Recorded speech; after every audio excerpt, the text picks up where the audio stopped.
과부는 선지자 엘리야에게 가서 부르짖었습니다. 그리고 선지자가 일러준 대로 와서 믿음의 그릇을 준비했습니다. 그리고는 선지자가 일러준 대로 순종하는 걸 볼 수 있습니다.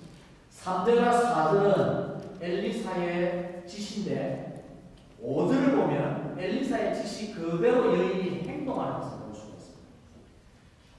엘리사가 지시를 할 때 구체적인 지시를 해요. 그릇을 빌려다가 두 아들과 함께 문을 닫고 한 병에 있는 기름을 부으라 이렇게 했어요. 왜 하필이면 두 아들이 다 들어가야 되냐? 하나들은 들어가서 함께 음반을 놓고 하나들은 그릇을 계속 빌리는 하니까 안 된다. 그럼 더 좋을 수도 있잖아요. 또 팔레스타인 지역에 그곳이 더운 지역인데 왜 하필이면 문을 닫고 하나요? 문을 열고 하면 안 된다. 방법 관리 있는 학자들은 그런 걸 연구하고 있어요.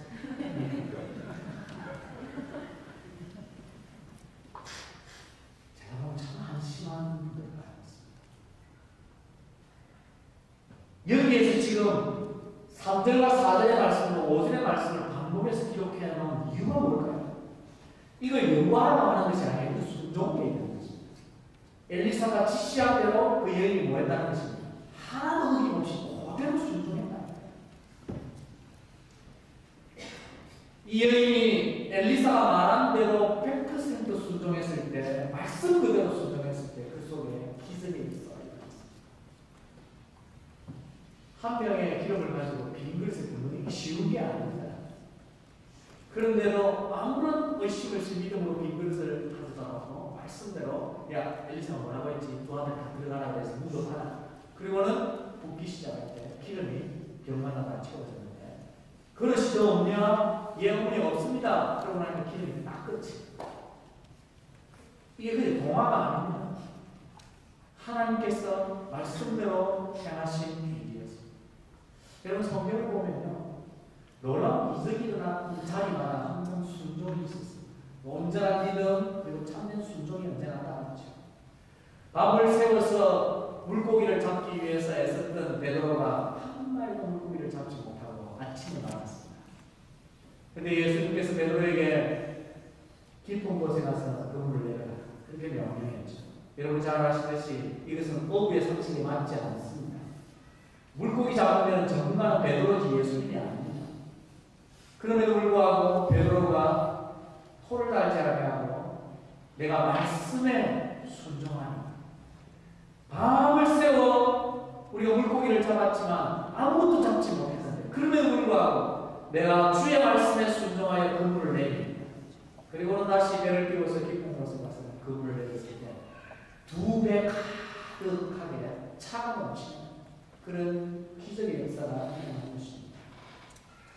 어느 성도 한 분이 너무나 경제적으로 어려움을 겪고 살아가면서 어떻게 해야 좋을지 목사님에게 와서 상의를 했습니다. 목사님 어떻게 하면 좋을까요? 너무 힘들어서 하나님 앞에 경제적으로 어려우니까 11조 생활도 잘 하지 못하고 있습니다. 그 목사님이 말씀에 오르고 이렇게 말했습니다. 집사님 하나님에게도 비치지 말고 사람에게도 비치지 마십시오. 그리고는 기도해 주고 이 집사님이 돌아오면서 계속 그 생각이 나서 하나님에게도 비치지 말라. 이 말씀이 생각이 나서 어렵고 힘들지만 먼저 하나님에게 비치지 않고 온전한 11조를 드리겠다고 작정을 하고 11조 생활을 시작했습니다. 그리고 1년이 지나자 점점 생각도 않는 방식으로 하나님께서 경제를 주시기 시작했습니다. 그리고 나중에 하나님 빚을 청산하니까 하나님이 사람 빚을 청산하게 해주시고 그리고 삶을 안정시켜 주셨다는 간증을 들은 적이 있습니다. 여러분도 하나님에게 미치지 마시기 바랍니다. 그리고 사람 믿고 지지 마시고 오히려 하나님 말씀에 순종해서 하나님 앞에 풍요로운 삶을 누리시기 바랍니다. 말라기에서 하나님께서 말씀하고 있지 않습니까? 너희가 온전한 11조를 내게 드리라. 그래야면 내가 너희 창고에 뭐라고 했어요? 차고 넘치도록 붓지 아니한다. 오라. 하나님 하도 답답해서 시험에 오라. 우리가 하나님의 말씀을 너무나 잘 알면서도 우리에게 부족한 게 뭐냐면 말씀대로 순종하고 살지 못한다는 거예요. 그러면서 왜 내 삶은 이런지 불평한다는 거죠. 여러분, 하나님의 말씀은 그 자체가 능력이 있습니다. 여러분 믿습니까? 왜냐하면 하나님이 전능하시고 하나님이 하신 말씀이기 때문에 그 말씀은 능력이 있어요. 근데 그 말씀의 능력을 내가 어떻게 경험하느냐 하면 내가 순종할 때 말씀의 능력을 내가 경험할 수 있습니다. 오후에 제가 생각해보고 말씀을 드리겠지만 요한복음 2장 5절에 아주 놀라운 말씀이 하나가 있어요. 그게 뭐냐면 이 말씀입니다. 주께서 무슨 말씀을 하시든지 그대로. 한번 따라해볼까요? 주께서 무슨 말씀을 하시든지 그대로 하라. 이것을 로마 카톨릭에서는 마리아의 호흡이라고 일컬을 정도로 아주 중요하게 여깁니다. 마리아가 오후의 본문이 이 부분인데요. 2장인데 마리아가 종에게 포도주가 떨어졌는데 예수님에게 가서 포도주가 없습니다라고 말을 하고 종에게 뭐라고 지시를 하고 하냐면 이분이 주께서 무슨 말씀을 하시는지 너희를 그대로 가라. 그러면 마리아가 답을 해요. 그런데 예수님께서 종에게 지시를 합니다. 그리고는 종들은 그대로 해요. 그래서 어떻게 됐습니까? 물이 포도주로 변하는 놀라운 역사가 일어났어요. Be continue. 오후에 이 메시지입니다. 궁금하시면 한번 돌아가지 마시고 다음 메시지를 들으시고 물이 포도주로 변하는 이 기적이 우리 삶 속에 오늘도 그대로 일어날 수 있다. 무엇을 통해서? 순종. 오후에 제가 순종에 대한 다른 좀 얘기를 하기 때문에 오늘 주일 만나봐야 더 이상 순종에 대해서 설명을 하지 않습니다. 여러분 너무나 기본적인 거 아닙니까? 설교를 들어보고 나니까 목사님 그런 게 다 하는데요. 너무나 뻔한 얘기인데요. 하나님의 기적을 체험하는 방법 기도하십시오. 믿음의 그릇을 준비하십시오. 그리고 순종하십시오. 너무나 잘 아는데도 잘 안 됩니다. 왜 안 되는지를 보십시오. 내가 왜 기도하지 못하고 있고 내가 왜 믿음의 선배들과 같이 온전한 믿음을 가지지 못하고 있고 믿는 것 같은데 그때 가서 의심하고 앉아있어요. 옛날에 우리 선배 목사님과 새벽에 와서 열심히 하고 주여 해결해 주시고 그러면 갈 때 주님께 막 기도 안 가고 이게 cast away 하고 던져놓고 가야 되는데 안 가고 보따리 다 살아다시 친구들이 가는데 이게 해결될까? 그리고 걱정하고 우리 하나님 앞에 말씀이 무엇이든지 여러분에게 전부되어지는 대로 저항하지 마시고 순종하십시오. 그런 놀라운 하나님의 능력을 체험하는 것입니다. 우리 하나님에게는 없는 단어가 있어요. 두 가지 단어가 없습니다. 하나는 우연이라는 단어와 기적이라는 단어가 하나님에게 없습니다. 우연 대신에 하나님께 오직 주권만 있습니다. 하나님께서 왜 부족한데 저를 오늘 여러분의 교회에 보내서 5분의 말씀을 그리고 기도하는 가운데 이 말씀들을 준비해서 전하게 하셨을까? 우연이다. 그렇지 않습니다. 분명히 하나님의 주권이 있습니다.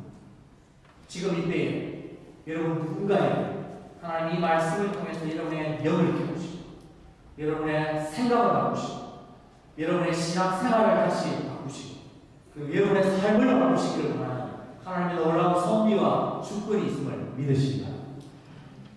하나님의 기적이라는 단어가 없습니다. 왜냐? 우리가 보는 게 기적이지. 하나님에게는 물을 포도주로 바꾸는 일이나 한 병의 기름을 수많은 것에 만드는 것은 그건 평범한 일상입니다. 소위 말하는 식은 주먹기. 여러분 하나님은 얼마나 전능하신지 우리 집사님하고 그런 얘기를 하시더라고요. 목사님 우리 하나님이요 저에게 그냥 손들어 축복 안 해도 손가락 하나 저렇게 해주면 좋겠다. 근데 집사님 그거 어떻게 아셨어요? 성경에 그런 말이 있는지 어떻게 아셨어요? 잘 모르는데. 그래서 제가 설명을 해줬어요. 성경에 보면 출애굽기에 하나님의 권능으로 이스라엘 백성을 애굽에서 나오게 했다는 말을 할 때 그 권능이라는 표현이 뭐라고 되어 있냐면 the finger of God 이렇게 되어 있습니다. 놀라웠죠. 하나님이 손을 다 쓰실 필요가 없어요. 손가락 하나만 하면 하나님 뭐든지 하실 수 있습니다. 믿으십니까?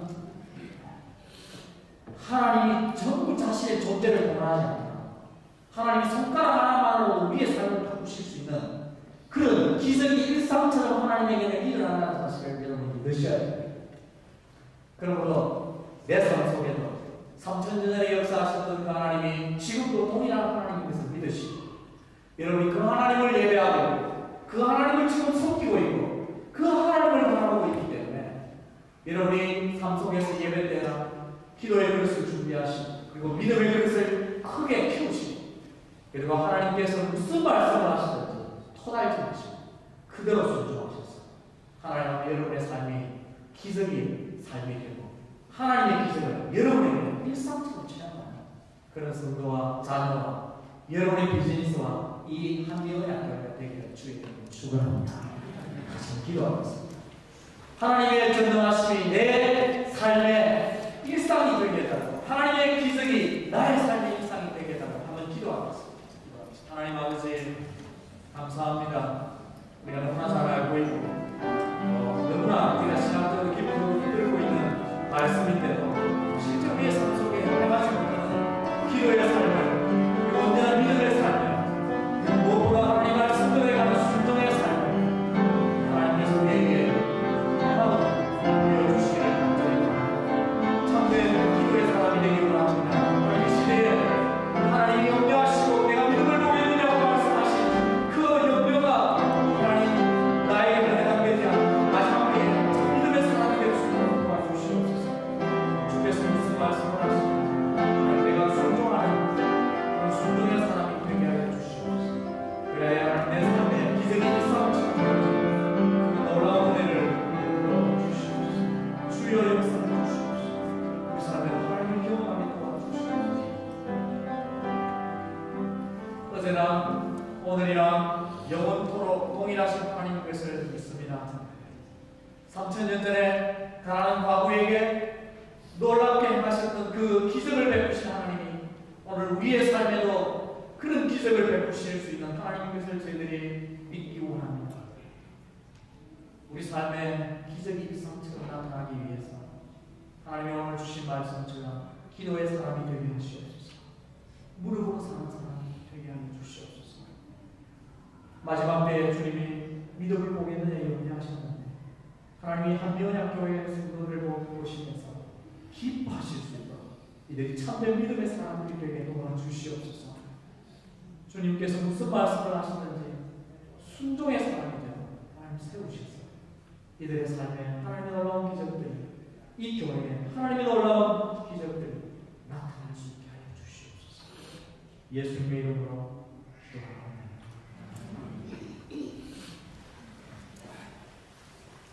목사님 귀한 말씀 감사합니다. 오늘 오후에 15분의 마지막 보여드리고 있습니다. 동해 기간 동안에 계속 수고해 주신 모든 분들께 다시 감사드리고요. 또